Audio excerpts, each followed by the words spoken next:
very warm welcome to Collector Sir Abhishan ji and CEO Sir Suhas जी। तो मैं जैसे कि पहले बोल रहा था कि टीचर जहाँ जो स्कूल अच्छे हैं वो अच्छे इसलिए हैं क्योंकि वहाँ अच्छे टीचर हैं, और टीचर्स का मोटिवेशन और उनको प्रेरणा देना ये हमारा बहुत बड़ा काम है और ये बहुत इम्पोर्टेंट है। तो मैं धन्यवाद देना चाहूँगा कलेक्टर सर का और सीईओ सर का। मैंने इनसे रिक्वेस्ट किया, मैं अभी इनसे हफ्ते भर पहले ही 10 दिन पहले मिला और मैंने इनसे रिक्वेस्ट किया कि सर ये टीचर रिकग्निशन का प्रोग्राम है और मोटिवेशन का, और आप लोग आएंगे तो टीचर्स को बहुत अच्छा लगेगा। तो बहुत बहुत धन्यवाद। मेरे छोटे से रिक्वेस्ट से आप लोग आए तो कितनी इम्पोर्टेंस देते हैं टीचर रिकग्निशन और टीचर मोटिवेशन को। ये लोग अपना काम छोड़ के आए हैं आप लोगों के साथ टाइम बिताने के लिए, तो बहुत बहुत धन्यवाद। हमारे मैं एक छोटा आज का चर्चा दे देता हूँ and then we would like you to address the teachers. तो हमने आज थोड़ी टीम एक्टिविटीज़ करी है, थोड़े टीचर्स और स्कूल्स को रिकॉग्नाइज किया है, पर उससे भी ज़्यादा हमने आज चर्चा करी है कि गवर्नमेंट स्कूल का क्या इम्पोर्टेंस है, टीचर्स का क्या इम्पोर्टेंस है, फिनलैंड में क्या एजुकेशन है और वो हम अपने स्कूलों में कैसा ला सकते हैं, कृष्णामूर्ति स्कूल में क्या हो रहा है, वहाँ पे होलिस्टिक डेवलपमेंट है, वो हम अपने स्कूलों में कैसा लाएं, और इन सब में टीचर्स का क्या महत्व है और टीचर्स को हम कैसे मोटिवेट करें अच्छे से अच्छा करने के लिए।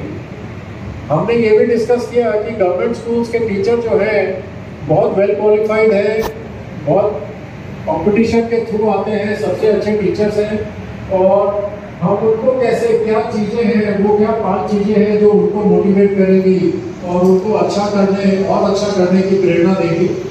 तो ये हमारी बहुत अच्छी चर्चा हुई है आज हमारी मॉर्निंग असेंबली में, बहुत अच्छी चर्चा हुई कि हम कैसे अपना दिन अच्छे से शुरू करें और अच्छे एक्टिविटीज़ के साथ बच्चों को इन्वॉल्व करें और बच्चों को भी मोटिवेट करें।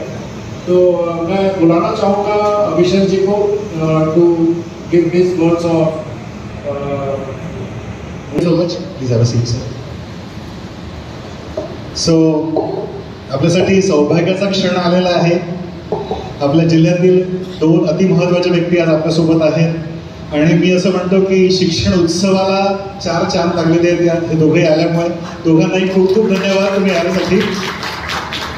अजून एक योगायोग असा आहे की अविश्रांत पांडा सर, सुहास गाडे सर आणि संजय दालमिया सर तिघही टेक्नोक्रॅट आहेत, त्यामुळे कदाचित ती वेवलेंथ लवकर जुळली सगळ्यांची। मी सर्वप्रथम संजय सरांना विनंती करतो की त्यांनी अविश्रांत पांडा सरांचं स्वागत करावं बुके देऊन। गजर झाला पाहिजे।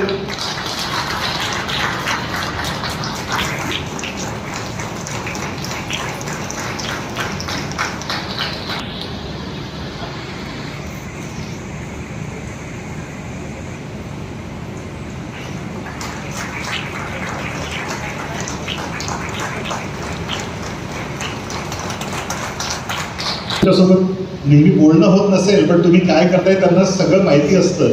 एज्युकेशन डिपार्टमेंटला काय चालू आहे त्याची खडानखडा माहिती दोघांनाही असते। पण आज एक चांगला आपल्याकडे एक संधी आहे की या निमित्ताने ते तुमच्याशी संवाद साधू शकतात। तर मी सर्वप्रथम सुहास गाडे सरांना विनंती करतो की त्यांनी आम्हाला सगळ्यांना गाईड करावं।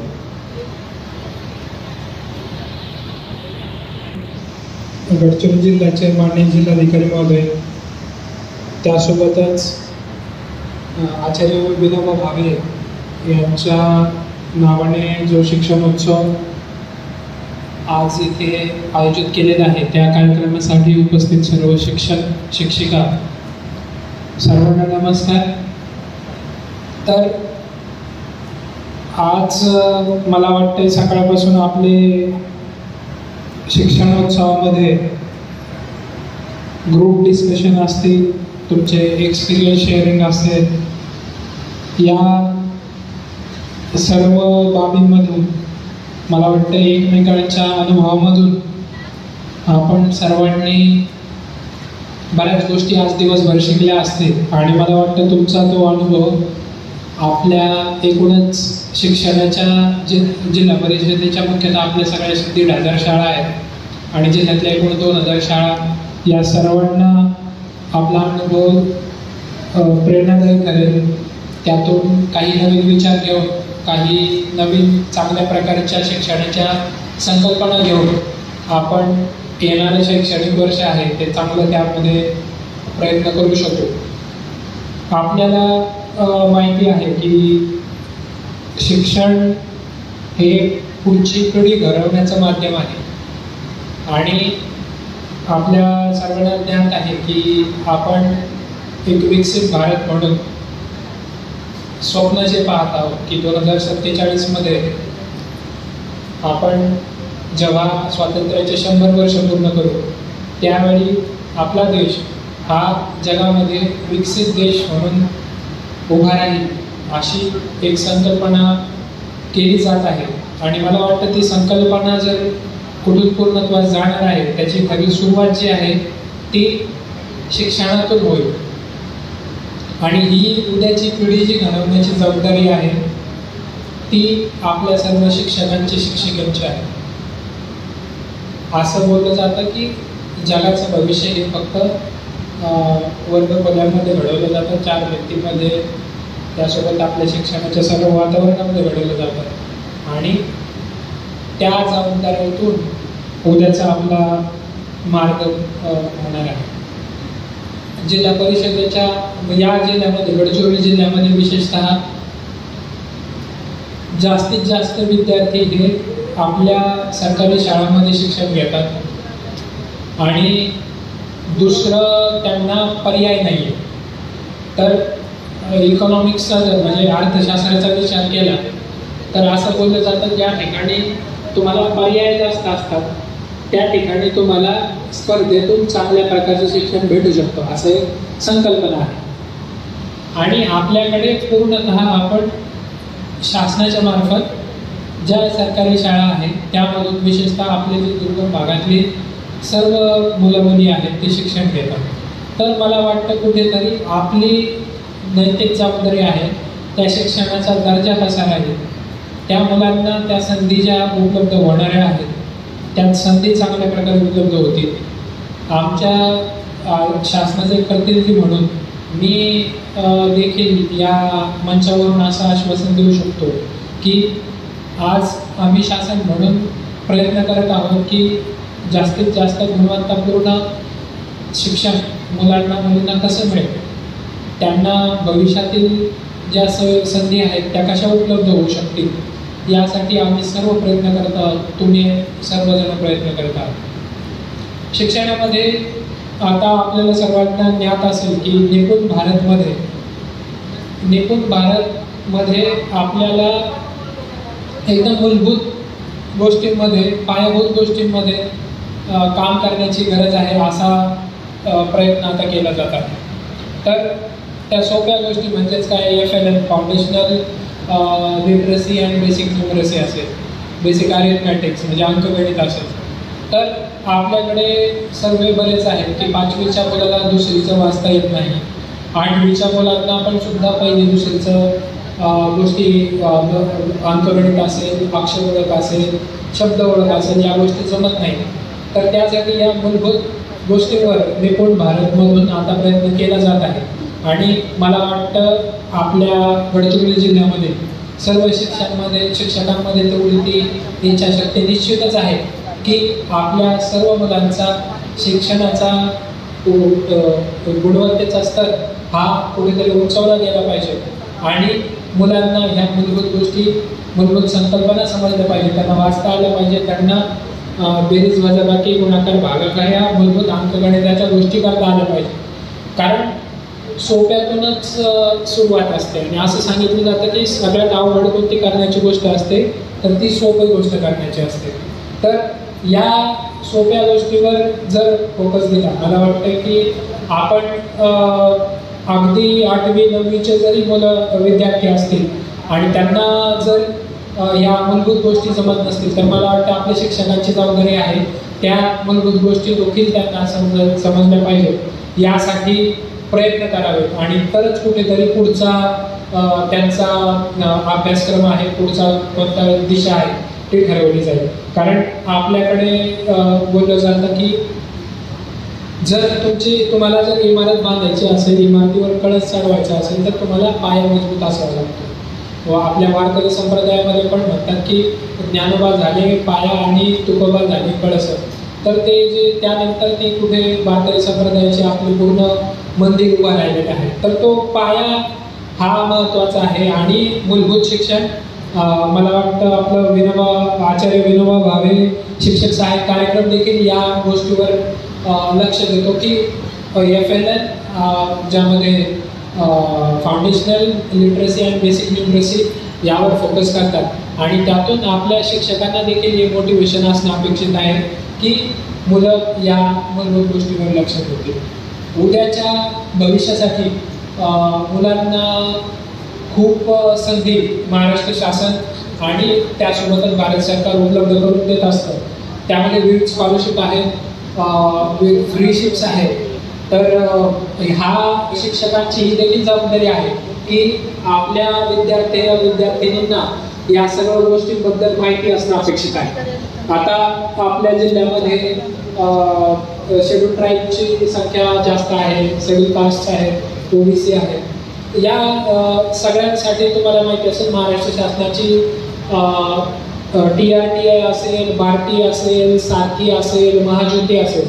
तर यांच्या मार्फत भविष्यामध्ये अगदी विदेशातील प्रतिष्ठित विद्यापीठामध्ये जरी शिक्षण घ्यायचं असेल तर त्यासाठी आर्थिक सहकार्य असेल, विद्यावेतन असेल, या सर्व गोष्टी शासनाकडून दिल्या जातात. पुढे भारतामधल्या कोणत्याही महाविद्यालयामध्ये कोणत्याही विद्यापीठामध्ये प्रवेश घ्यायचा असेल तर त्यासाठी स्कॉलरशिप आहे, फ्रीशिप आहे, ज्यामध्ये विद्यार्थ्यांचा राहण्याचा त्या फीज असेल सगळ्या गोष्टींचा एकत्रित त्यांना म्हणजे कोणत्याही प्रकारचा आर्थिक भार त्यांच्या पालकांवर न पडता त्यांना शिक्षण घेता येतं तशी सुविधा आहे. तर माझं या आजच्या शिक्षण उत्सवामध्ये आपल्याला आव्हान राहील की या देखील शासनाच्या जेवढ्या काही योजना आहेत विद्यार्थ्यांसाठी त्याबद्दल आपल्याला देखील माहिती असणं अपेक्षित आहे, जेणेकरून तुम्ही योग्यरित्या योग्य त्यावेळी त्यांना तशा प्रकारचं मार्गदर्शन करू शकता. कारण जर ड्रॉपआउट रेट पाहिला विशेषतः मुलींमध्ये म्हणजे 8वी नंतर 10वी नंतर शाळा सोडण्याचं जे प्रमाण आहे ते बाकीच्या जिल्ह्यांपेक्षा आपल्या गडचिरोलीमध्ये मुलींचं ड्रॉपआउट रेट खूप जास्त आहे. आणि मुलांचं देखील जर कम्पेअर केलं तर 12वी नंतर उच्च शिक्षणासाठी मोठ्या शहरामध्ये चांगल्या प्रतिष्ठित विद्यापीठामध्ये कॉलेजेसमध्ये आपल्या जिल्ह्यामधून ॲडमिशन घेण्याचं प्रमाण नगण्य असं आहे. तर जेव्हा आपण बोलतो की उद्याचं आपल्याला पिढी घडवायची आहे, उद्याचं आपल्याला विकसित भारत पाहायचा आहे, तर मला वाटतं त्या विकसित भारताकडे जाताना आपल्याला विकसित गडचिरोली देखील होणं अपेक्षित आहे. आणि ही विकसित गडचिरोलीची जी संकल्पना आहे ती मला वाटतं चांगल्या शिक्षणातून होऊ शकते. मला आपल्या सर्वांच्या क्षमतेवर पूर्ण विश्वास आहे आणि या अनुभवातून या सगळ्यांच्या एकमेकांनी जो अनुभव शेअर केलेला आहे त्यामधून आपण अधिक चांगला आपल्या शाळेमध्ये प्रयत्न कराल.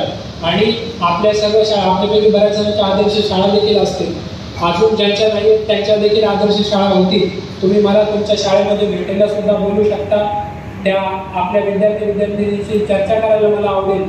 आणि यातून एक चांगला मेसेज आपण अख्ख्या उर्वरित महाराष्ट्राला देऊ शकतो की आमचा जिल्हा देखील कुठेही मागे नाहीये.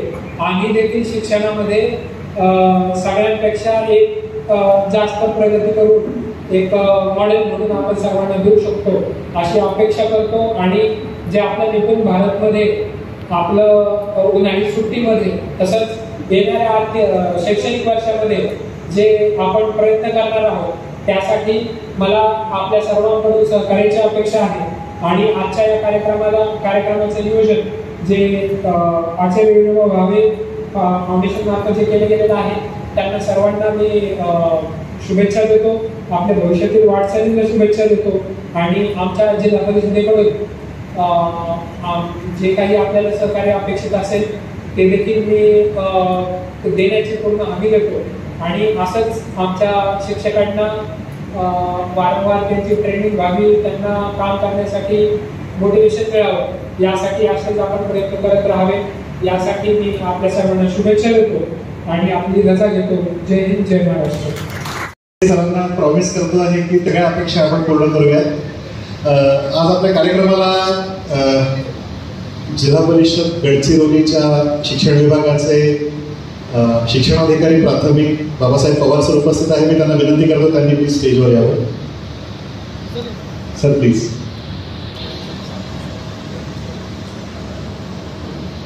मी सांगू इच्छितो, जसं संजय सर थोड्या वेळाने सांगत होते की सकाळपासून आम्ही काही शिक्षक, निवडक शिक्षक की जे खूप चांगलं काम करत आहेत आपल्या जिल्ह्यातले, त्यांना आम्ही पुरस्कृत केलं.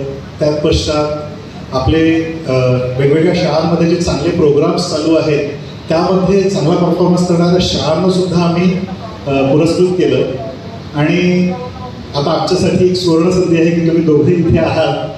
तर आपल्या जिल्ह्यातील 3 उत्कृष्ट केंद्र आणि 1 उत्कृष्ट तालुका याचं आम्ही फेलिसिटेशन तुमच्या हस्ते करू इच्छितो.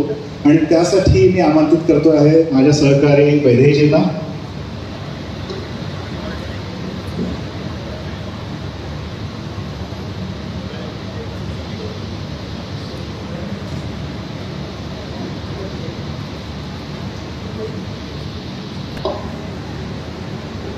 फाउंडेशनचे जालिंदर सातपुते सर यांचा सन्मान करावा.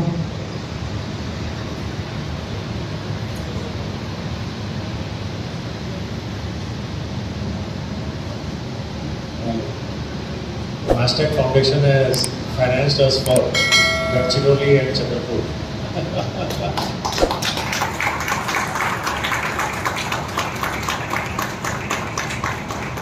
यानंतर आपण तिसऱ्या पारितोषिक वितरणाकडे वळणार आहोत.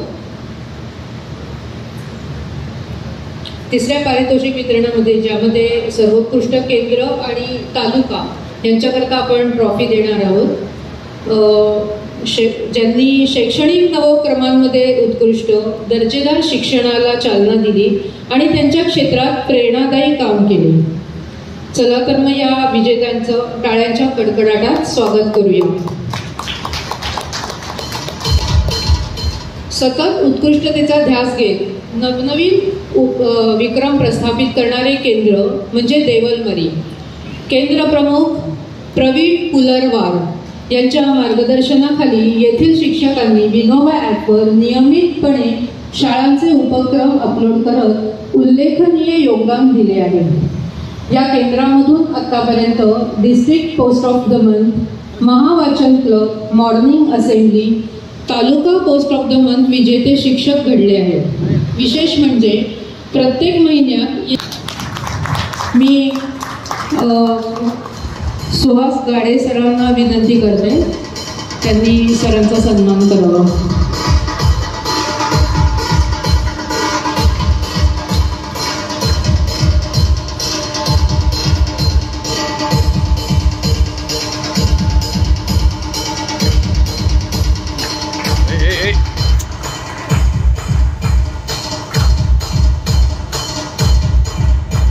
केंद्र गोमासे यांच्या मार्गदर्शनाखाली शिष्यवृत्ती सराव परीक्षा यशस्वीपणे राबवत विद्यार्थ्यांच्या शैक्षणिक गुणवत्तेत मोठी भर घालत आहे.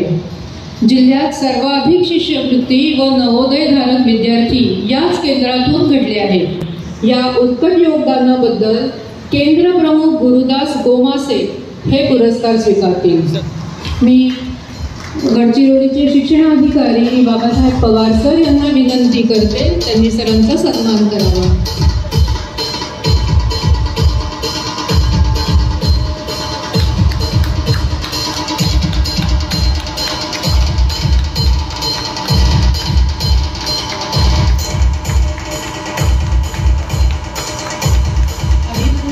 उत्कृष्ट सहभागाचे प्रतीक म्हणजे आरमोरी केंद्र, तालुका आरमोरी.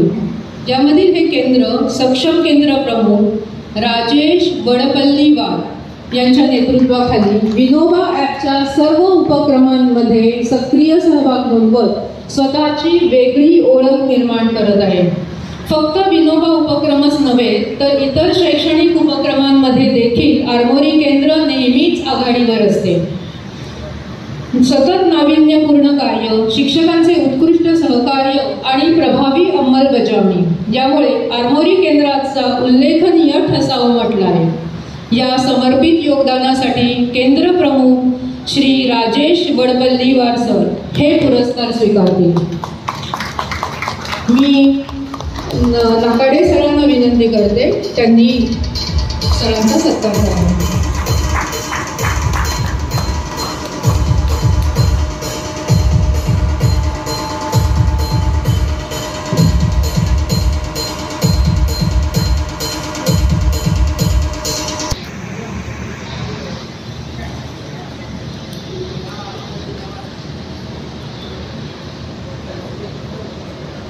हा पुरस्कार मिळतोय आरमोरी तालुका. आरमोरी तालुका हा जिल्ह्यातील विनोबा ॲपमध्ये सर्वाधिक सक्रिय तालुक्यांपैकी एक म्हणून सतत आघाडीवर आहे. या यशामागील प्रमुख आधारस्तंभ त्यांचे गटशिक्षण अधिकारी दीपक देवतळे सर, त्यांचे सक्षम मार्गदर्शन आणि प्रेरणादायी नेतृत्व हेच आहे. त्यांनी शिक्षकांना सक्रिय सहभाग घेण्यासाठी घेतलेला पुढाकार, गुणवत्तापूर्ण शिक्षणाला दिलेली चालना, तालुक्याच्या सातत्यपूर्ण प्रगतीसाठी केलेले योगदान यासाठी हा विनोबा विद्यावैभव तालुका पुरस्कार आरमोरी तालुक्याला देण्यात येत आहे. तर मी विनंती करते, गट शिक्षणाधिकारी दीपक देवतळे सर आत्ता उपस्थित नाही आहे, तर मी आहेत त्यांनी हा पुरस्कार स्वीकारावा.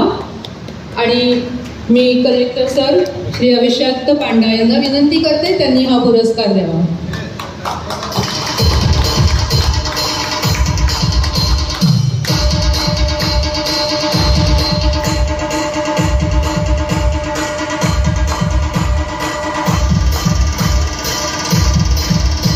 या गौरवशाली क्षणी त्यांचे अभिनंदन आणि पुढील वाटचालीसाठी मनपूर्वक शुभेच्छा.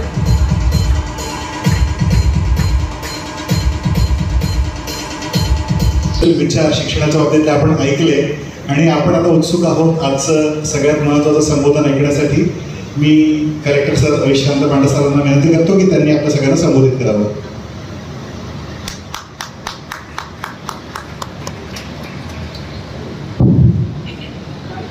व्यासपीठावर उपस्थित अमरावती गडचिरोली जिल्हा परिषदेचे मुख्य कार्यकारी अधिकारी सुहास गाडे साहेब, दालमियाजी, जेव्हा मला कळालं की अशा प्रकारचे एक शिक्षण उत्सव होत आहे तर मला वाटलं अतिशय महत्त्वपूर्ण आहे की ते येऊन एक वेळात आपण बघूया की काय काय प्रकारचे इथे कार्यक्रम होत आहे, कशा प्रकारचं अनुभवची बाबती कशा शेअरिंग वगैरे होत आहे.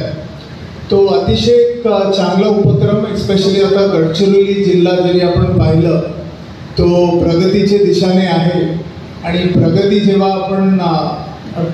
बाबतीत जेव्हा आपण चर्चा करतोय तेव्हा सर्वप्रथम जो बेस आहे तो आहे की आपला जे विद्यार्थी आहे त्यांना माहिती आहे की नाही की कशा प्रकारचं काम त्यांना करायचंच आहे, कशा प्रकारच्या विषयावर त्यांना एक्सपर्टीज पाहिजे, ज्याच्यामुळे पुढील काळात ते जिल्ह्याच्या आणि राज्याचा ते विकास करू शकतात. आता जरी आपण पाहिलं आता एकंदरीत तिथे आपले मायनिंगमध्ये खूप इंडस्ट्रीज येत आहेत, स्टील इंडस्ट्रीज येत आहेत. पुढच्या काळात रोजगारसाठी खूप काय संधी सगळ्यांना प्राप्त होईल. तो आत्तापासून आपल्याला 10 वर्षानंतर कशा रोजगार मिळेल आणि त्याच्यासाठी कुठल्या प्रकारचं स्किल डेव्हलपमेंट करायचंच आहे. शिक्षणमध्ये आपल्याला करिक्युलममध्ये टीचर्सला कशा प्रकारचं शिक्षण द्यायचंच आहे, त्यांना स्वतःला कशा अपडेट ठेवायचंच आहे, हे अतिशय महत्त्वपूर्ण आहे. मला नेहमी वाटतं की एक चांगला शिक्षक तोच आहे जे कठीण विषय खूप सोपी भाषात किंवा सोपी पद्धतीने ते समजून सांगतात. जरी तो स्किल अतिशय महत्त्वपूर्ण आहे. If a teacher can actually express something very difficult in very simple terms to a student, तो टीचरच्या 90% काम होऊन जात आहे. आणि आपल्या देशात आपण मॅथ्स, सायन्स, इंग्लिश याच्यावर आपण खूप फोकस करतोय. त्याच्यामध्ये टीचरच्या महत्त्वपूर्णची भूमिका आहे. आता जे काही आपलं निपुण भारत आहे त्याच्यामध्ये तो खूप इम्पॉर्टन्स असतं. पण त्याच्या व्यतिरिक्त एक जो व्हॅल्यू सिस्टम तयार करण्याची ती जबाबदारी पण शिक्षकांकडे आहे. की कशा प्रकारच्या म्हणजे लहान एक मुलगा किंवा लहान विद्यार्थीला तुम्ही ते कसं इनग्रेन करू शकतात की कोणते मोरल व्हॅल्यूज, सोसायटल व्हॅल्यूज ज्याच्यामुळे पुढे जाऊन त्यांना म्हणजे काही त्यांचं योगदान महत्त्वपूर्ण राहणार. हे नंबर 1 आहे. नंबर 2 आहे स्किल सेट डेव्हलप करणे. आता पूर्ण विश्वभरात, भारतात जरी तुम्ही पाहिलं तो बरेच असेच आपले विद्यार्थी आहे, आपले कॉलेज ग्रॅज्युएट्स आहेत, जे ग्रॅज्युएट केल्यानंतर पण त्यांना जॉब्स किंवा रोजगार वगैरे मिळत नाही. कारण जरीही त्यांची क्षमता आहे बेसिक मॅथमॅटिक्स किंवा बेसिक जे आपले टेक्स्ट बुक्स आहेत त्याच्यामध्ये आहे त्यांची क्षमता, पण त्याच्या व्यतिरिक्त स्किल सेट डेव्हलप करणे फार आवश्यक आहे. आणि स्किल सेट डेव्हलप करण्यासाठी तुमची शिक्षकांची जबाबदारी आहे की ॲप्लिकेशन बेस्ड आपण सब्जेक्ट्स आपण कसं शिकवू शकतात, प्रॅक्टिकल बेस्ड. फक्त थिओरीतून ते म्हणजे कायमस्वरूपी ते राहत नाही. जरी तुम्ही प्रॅक्टिकल बेस्ड टीचिंग जरी तुमचे म्हणजे स्कूलमध्ये, शाळामध्ये जरी तुम्ही सुरू केलं, काही नाविन्यपूर्ण प्रयोग करून, ते तंत्रज्ञानाचा वापर करून. आता तंत्रज्ञानाचा वापर अनिवार्य आहे, त्याच्याशिवाय आपण पुढे जाऊ शकत नाही. त्याच प्रकारचं जरी टीचर्सनी प्रशिक्षण घेऊन जरी तशा प्रकारचं काही प्रयोग केलं तो नक्की पुढच्या काळात आपला स्किल बेस्ड एज्युकेशन एक परिपूर्ण होईल. आणि जो तिसरी जो भाग आहे तो आहे की आपले जे अतिदुर्गम भागात शेवटच्या घटक पर्यंत आपण कसं त्यांना एनकरेज करून, त्यांना मोटिवेट करून आपण जे आपलं करिक्युलम आहे, आपलं जे लर्निंग्स आहे त्यांच्यापर्यंत आपण कसं पोहोचवू शकतो. ठीक आहे, जे थोडेसे प्रगतशील जे तालुका आहे तिथे एवढं कठीण नाही आहे. तिथे ऑटोमॅटिक मोडमध्ये बरेच काही आपले काम होऊन जात आहे, तिथे पायाभूत सुविधा आहे. पण जे अतिशय दुर्गम भाग आहे, जिथे शाळामध्ये शिक्षक पण रेग्युलरली जात नाही, तिथे लोकांमध्ये उदासीनता आहे शिक्षणाच्या बद्दल, तिथे खूप मोठी जबाबदारी आहे आपले सगळे शिक्षकांची की अशा प्रकारचं जे मानसिकता आहे, उदासीनता आहे, याच्यामध्ये तुम्ही बदलाव कशा आणू शकता. तो त्याच्यावर जरी सगळे शिक्षकांनी जरी प्रयत्न केला तो नक्की आपला गडचिरोली जिल्ह्यात आपलं प्रगती होईल. आणि पुढच्या काळात जे गडचिरोली जिल्ह्यात विकासात्मक आता काम होत आहे त्याची खऱ्या अर्थाने प्रत्येक विद्यार्थी, त्यांचे पालक, विद्यार्थ्यांचे जे मुलगा मुलगी जे 10-15-20 वर्षानंतर ते त्याचा फायदा घेऊ शकतात. तो माझी एवढंच बोलून मी माझे हे 2 शब्द मी संपवतोय की हे जे 3 मुद्दे आहेत याच्यावर सगळ्यांनी फोकस करावं. परत मी सगळ्यांना मी शुभेच्छा देऊ इच्छितो की आपण सगळे लोक आज इथे आले, याच्यावर हा महत्त्वपूर्ण विषयावर सगळ्यांची चर्चा झाली आणि पुढे पण याच्यामध्ये आपण प्रयत्न करावं. एवढं बोलून मी माझं 2 शब्द संपवतोय. जय हिंद, जय महाराष्ट्र. खूप खूप धन्यवाद अविशांत पांडा सर. सरांनी जी आपल्याला सगळ्यांना एक त्रिसूत्री दिली आहे, 3 पॉईंट्स दिलेले आहेत, ज्यावर त्यांनी आपल्याला काम करायला सांगितलं आहे. सर सगळे मिळून नक्कीच आम्ही एक टीम म्हणून काम करूया. आणि सरांच्या त्या त्रिसूत्रीतही सरांमधला टेक्नोक्रॅट जाणवत होता. सरांचं जे विजन आहे टेक्नोक्रॅटचं ते जाणवत होतं. मी आता मंचावरच्या सगळ्या पाहुण्यांना विनंती करतो की सकाळपासून आपले जे पुरस्कृत शिक्षक, शाळा आणि आपले अधिकारी आहेत, आपण एक ग्रुप फोटो काढूया. मी सगळ्यांना विनंती करतो, पाहुण्यांना. मी सगळ्या विनर्सला सकाळपासून आपण ज्यांचं फेलिसिटेशन केलेलं आहे सगळ्यांनी स्टेजवर यावं.